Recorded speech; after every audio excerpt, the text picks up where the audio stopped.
എടാ, കാണാൻ കൗതുകമുള്ള നല്ല സ്ഥലമാണ് ഇവിടെ ഇത്. വെറുതെ എല്ലാം മുരളി ഇവിടുന്ന് പോകാത്തത്. മാമി, ഞാൻ നിൽക്കുന്നില്ല, മുരളി സാറിന്റെ ഇവിടെ താമസിക്കുന്നു. മുഴിച്ചിര മൊഴിയെ പാரு ആന്ത மாதிரி இருக்கு. മനഃപൂർവ്വം പ്രശ്നം ഉണ്ടാക്കാൻ വന്നിരിക്കുക. നീ പേശാമ ഞാൻ ഗവനിച്ചിട്ടേ. എടാ, അത് സ്വാമിയുടെ ഫാമിലിയാണെന്ന് തോന്നുന്നു. അത് നിനക്ക് എങ്ങനെ അറിയാം?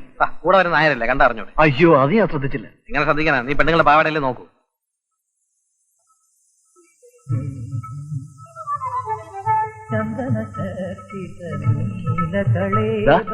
ആ കൊച്ചുപറ്റത്തിൽ കൊള്ളാമല്ലോ. എനിക്ക് ഭയങ്കര വിശപ്പ്. നമുക്ക് ഊണ് കഴിക്കാൻ പാ. പിന്നെ 12 മണിക്കല്ലേ ഊണ് കഴിക്കുന്നത്. നിന്റെ വിശപ്പ് എന്തിനാണെന്ന് എനിക്കറിയാം. നമുക്കൊന്ന് പോയി നോക്കാവുന്നേ. എനിക്ക് വിശപ്പില്ല, നീ പോയി കഴിക്കും. നിന്റെ വിശപ്പ് മാറട്ടെ. എന്നാ ഞാൻ പോയി ഐറ്റംസ് ഒക്കെ എങ്ങനെയുണ്ടെന്ന് നോക്കിട്ട് വരാം. ആ ചെല്ല് ചെല്ല്. വെള്ളം തന്നട്ടെ. പോയിക്കൊണ്ടിരിക്കുന്നു സ്വാമി.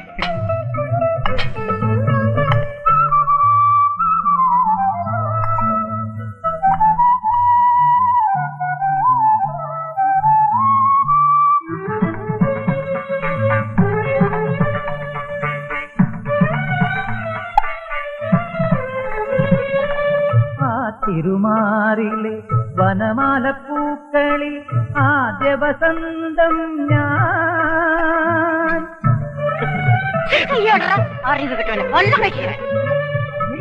തിരുമാറിലെ വനമാലപ്പൂക്കളിൽ ആദ്യ വസന്തം ഞാൻ.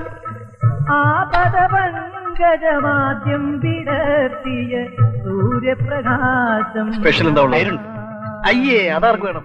ഫിഷോ മട്ടണോ വല്ലതും ഉണ്ടോ? വെറുതെ ആളെ കഴിക്കില്ല.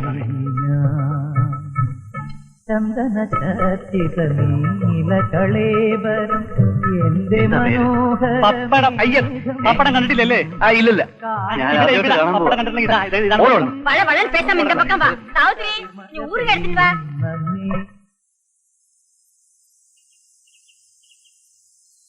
പിന്നെ മാഷില്ലേ?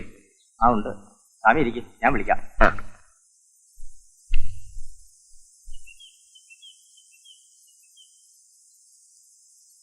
சாமி ஒரு அப்பாவியாச்சே. யாருக்கு வேணுனாலும் எப்ப வேணுனாலும் எது வேணுனாலும் பண்ணிக்கலாமே. എന്താ സ്വാമി പതിവില്ലാതെ? ഇല്ല, മാഷിനെ ഇന്ന് കടയിലോട്ടൊന്നും കണ്ടില്ല. അതെ, രാവിലെ എഴുന്നേറ്റപ്പോ മുതൽ കൈക്കും കാലിനൊക്കെ ഭയങ്കര വേദന. ഇന്ന് പുറത്തോട്ട് ഇറങ്ങിയില്ല. രാവിലെ മുതൽ ഞാൻ മാഷെ അന്വേഷിക്കുന്നതാ. ആ മുരളി ഉണ്ടല്ലോ, അവൻ വേറെ 2 കൂട്ടുകാരെ കൂടെ മുറിയിൽ കൊണ്ടുവന്ന് താമസിപ്പിച്ചിരിക്കുക.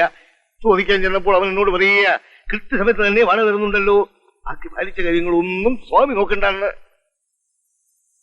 ഒരു ശനിയനെ ഒഴിപ്പിക്കാൻ തന്നെ നമ്മൾ പെടാതെ പാടുപെടുമ്പോൾ ഇതാ വേറെ 2 ശനിയനെ കൂടെ കൊണ്ടുവന്ന് താമസിപ്പിച്ചിരിക്കുന്നു. ഇവങ്ങളെല്ലാം ഞാൻ എന്നാ പண்றது? ആ മുരളിയുടെ കയ്യിൽ നിന്ന് ഒരു വാളയച്ചിട്ട് എഴുതി മേടിച്ചിരുന്നെങ്കിൽ ഇങ്ങനെ വല്ല പ്രശ്നം ഉണ്ടാകുമായിരുന്നോ? ഇനിയിപ്പോ നല്ല വാക്ക് പറഞ്ഞ് ഒഴിപ്പിക്കുന്നതാണ് ബുദ്ധി. ഞാൻ സംസാരിക്കാൻ ചെന്നാൽ അവന് യാതൊരു വിലയുമില്ല. അവൻ മുതലോളിയും ഞാൻ വാടകക്കാരനുമാണെന്നാണ് അവന്റെ ഭാവം. എന്നാൽ സ്വാമി ഇനി അവനോടൊന്നും സംസാരിക്കണ്ട, അവനോട് ഞാനൊന്ന് സംസാരിച്ചു നോക്കാം. അതാ നല്ലത്. ഇന്ന് തന്നെ മാഷ് അവനെ പോയി ഒന്ന് കാണണം. കുറച്ച് ധന്യന്തരം കുഴമ്പ് മേടിച്ച് തേച്ചു കുളിച്ചാൽ കൈയിന്റെയും കാലിന്റെയും വേദനയൊക്കെ ഒന്ന് മാറി കിട്ടിയാലേ. സ്വാമിയുടെ കാശ് വലിയ ഇരിപ്പുണ്ടോ? ഒരു 10-20 രൂപ മതിയോ? ഉള്ളത് മതി. ഉണ്ടോ? ഉള്ളൂ. ഒരവൺസെങ്കിൽ ഒരവൺസ് വാങ്ങിച്ച് കഴിക്കാമല്ലോ. അപ്പൊ ഞാൻ ഇറങ്ങട്ടെ. ആയിക്കോട്ടെ. അപ്പോ മാഷ് ഇന്ന് തന്നെ അവനെ വിളിച്ച് സ്ട്രോങ് ആയിട്ടൊന്ന് സംസാരിക്കണം. സ്വാമി പോണം. ധൈര്യമായിട്ട് പൊയ്ക്കോളൂ. ധൈര്യമായിട്ട് പൊയ്ക്കോന്ന്. ആയുർവേദമാകുമ്പോ വേദന മാറാൻ കുറച്ച് സമയം പിടിക്കും. ചാരായമാകുമ്പോ അങ്ങ് കയറിക്കോളും. നീ ചാരായ ഷാപ്പിൽ പോയിട്ടേ 200 മില്ലി ചാരായവും 2 മുട്ടയും കുറച്ച് കുരുമുളകിന്റെ പൊടി കൂടി വാങ്ങിച്ചോ. എന്താണത്? എന്ത് മുടി? ഫാഷൻ. എന്ത് ഫാഷൻ? പോയി മുടി പിടിച്ചു വേണം. പിന്നെ ആര്? സൈക്കിൾ ജാക്സണോ? പറഞ്ഞ വാടക കൃത്യമായിട്ട് എല്ലാ മാസവും 1-ാം തീയതി സ്വാമിയുടെ മേശപ്പുറത്തുണ്ടാവും. ഐശ്വര്യമായിട്ട് എല്ലാ 1-ാം തീയതിയും കൈനീട്ടം എന്റെ രൂപയാ. എന്റെ ഫ്രണ്ട്സിനെ അവിടെ താമസിപ്പിക്കാൻ പാടില്ല എന്ന് പറയാനുള്ള അധികാരമൊന്നും സ്വാമിക്കില്ല. പൊളിച്ചു പണിയാൻ പോകുന്നു എന്നൊക്കെ പറയുന്ന സ്വാമിയുടെ വെറും നമ്പരാ. പിന്നെ ഞങ്ങളെ അവിടുന്ന് മാറ്റി താമസിപ്പിച്ചിട്ട് വേറെ ആർക്കെങ്കിലും കൂടുതൽ വാടക കൊടുക്കാനുള്ള ഒരു അടവാ. അതൊന്നുമല്ല, പൊളിച്ചു പണിയാനുള്ള പ്ലാനൊക്കെ മുനിസിപ്പാലിറ്റിക്ക് കൊടുത്തിട്ടുണ്ടെന്നുള്ള കാര്യം വളരെ സത്യമാണ്.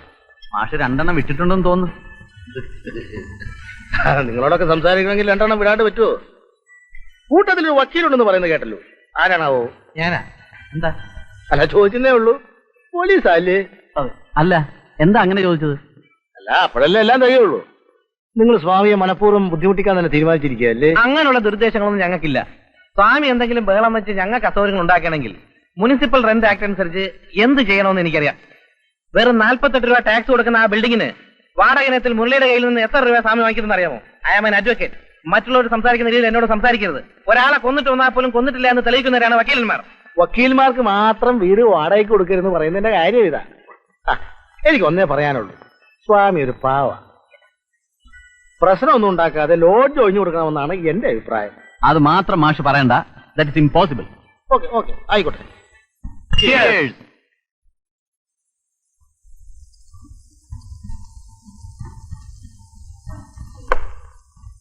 ഇല്ലാത്ത നിയമമൊക്കെ പറഞ്ഞ് നീ അയാളെ വിരട്ടി കളഞ്ഞു. പാവം.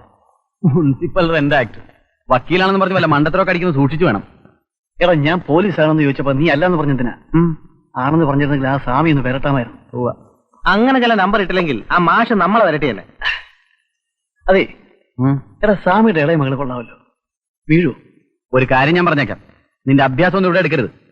ഇല്ല, ഇവിടെ വെച്ചെടുക്കുന്നില്ല, പുറത്ത് വെച്ചാകാമല്ലോ.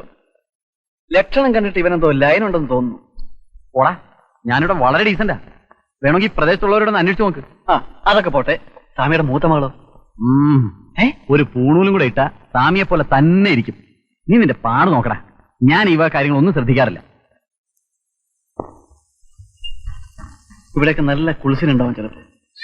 ഒരു ബൈനാക്കോളിൽ കിട്ടിയിരുന്നെങ്കിൽ. ഒന്നാക്കുന്നത് രണ്ടായിക്കോട്ടെ.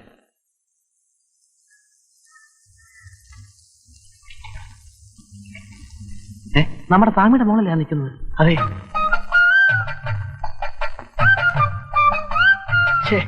കുറച്ച് കഴിഞ്ഞ് വന്നിരുന്നെങ്കിൽ കുളി കാണാമായിരുന്നു. ഇനിയിപ്പോ വെള്ളത്തിൽ ഇറങ്ങില്ല. നീ ഇവിടെ നിൽക്ക്, ഞാൻ പോയി മുട്ടിട്ട് വരാം. പിന്നെ നിനക്ക് നീന്താനൊക്കെ അറിയാമല്ലോ. സാധാരണ ഇവിടെ അടികൊണ്ട് വീഴുന്നവര് അങ്ങ് കടലിലാ പൊങ്ങുന്നത്.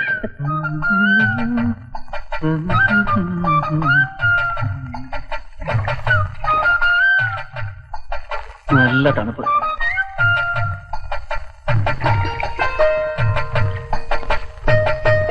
അല്ല, എന്നും ഇവിടാണോ കുളിക്കുന്നത്?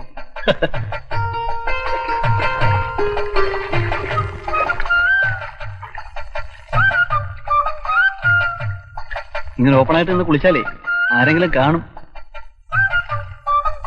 കുട്ടി ഇറങ്ങി കുളിച്ചോളൂ, ആരും വരാതെ ഞാൻ നോക്കിക്കോളാം. നിങ്ങൾ ശല്യം ചെയ്യാതെ പോകുന്നുണ്ടോ? എനിക്ക് കുളിക്കണം. അയ്യോ, കുളിച്ചോ, ഞാൻ പോയേക്കാം.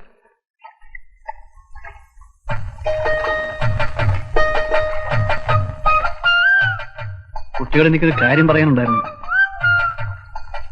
കുട്ടിയെ കണ്ടത് മുതൽ എനിക്കൊരാഗ്രഹം. കുട്ടി എന്നും എന്റേതായിരിക്കണം.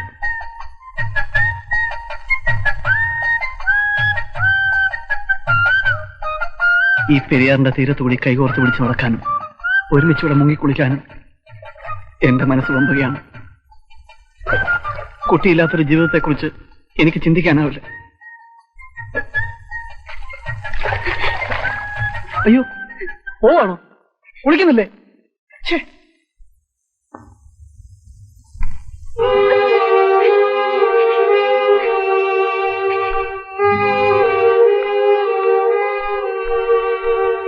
എന്താണ് പെണ്ണ് കരഞ്ഞോണ്ട് പോയത്? ഏയ്, ഞാനൊന്നും പറഞ്ഞില്ല. അല്ല, സാധാരണ പെണ്ണുങ്ങൾക്ക് പറയാറുള്ളത് പോലെ നീ ഇല്ലാത്ത ജീവിതത്തെ കുറിച്ച് എനിക്ക് ചിന്തിക്കാൻ പോലും വയ്യ എന്ന് വല്ല വെച്ച് കാച്ചിയോ? ആ കുട്ടി എങ്ങാനും ചെന്ന് സ്വാമിയോട് പറഞ്ഞാൽ സംഭവം ആകെ നാറും. ഏയ്, ഇങ്ങനെയുള്ള കാര്യങ്ങളൊന്നും വീട്ടിൽ ചെന്ന് പറയത്തില്ല.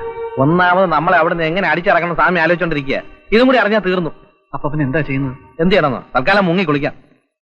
கட்டையில போறவன் அவன் பேர் என்ன? பொம்பளை பசங்க கிட்ட கலாட்டா பண்றானா? யாரா அவன்? உன்னால முடியலன்னா சொல்லு, நான் போய் கேக்குறேன். ஏக்கா, நான் போய் கேட்டு ஏதாவது தகராறு வந்தா வெக்கக்கேடு நமக்கு தானே. அதனாலதான் நான் பேசாம இருக்கேன். அந்த முரளி மட்டும் இருந்தப்போ எந்த பிரச்சனையும் இல்லை. அவன் ஃப்ரெண்ட்ஸுக்கு இடம் கொடுத்ததே ரொம்ப தப்பா போச்சு. அப்பா, என்ன வந்தாலும் சரி, அவங்க 2 பேரையும் உடனே வெளியே அனுப்பித்தான் ஆகணும். காயத்ரி, எனக்கு எல்லாம் தெரியும். ஆனா நான் என்ன பண்றது? அந்த சோம்பேறி பசங்கிட்ட பேச போனா எம் மானந்தான் போயிடும். அதனால தான் பேசாம இருக்கேன். நமக்கு ஹெல்ப் பண்றதுக்கு யார் இருக்கா? ஏண்டா, அந்த போக்கிரி பசங்க பட்டத்தை பார்த்துட்டு பேசாம இருக்க சொல்றியா? பொம்பளை பசங்க வெளியில இறங்கி நடக்க வேண்டாம். உடனே இதுக்கு ஏதாவது ஒண்ணு பண்ணிதான் ஆகணும். திரும்பேண்டி, பொம்பளை பசங்களே வெளியில இறங்கி நடக்க விட மாட்டானா அறிவு விட்டவனுங்க